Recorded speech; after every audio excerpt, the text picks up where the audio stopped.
செய்தி விளக்கம். கோயமுத்தூரில் பஞ்ச நிவாரண வேலையும் ஸ்ரீமான் சி.பி. வெங்கிட்டரமண ஐயங்காரும்.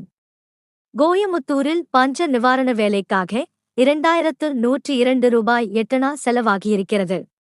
கிராமத்து ஜனங்கள் இந்த பணம் ஸ்ரீமான் வெங்கிட்டரமண ஐயங்கார்தான் கையிலிருந்து செலவு செய்ததாக நினைக்கும்படி பல தந்திரங்கள் செய்ததோடு சில காங்கிரஸ் தொண்டர்கள் என்போரும் ஸ்ரீமான் ஐயங்கார் பின் சென்று ஓட்டு வாங்க பஞ்சப்படி போட்ட ஐயங்கார் என்று அவருக்கு பெயர் வாங்கிக் கொடுத்து கிராமத்து ஜனங்களை ஏமாற்றியிருக்கிறார்கள்.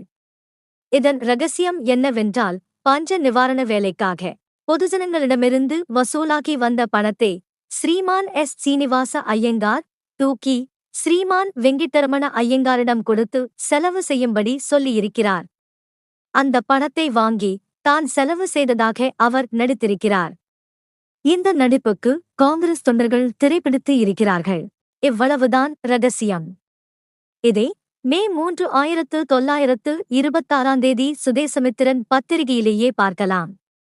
குடியரசு செய்தி விளக்கம். மே 9, 1926.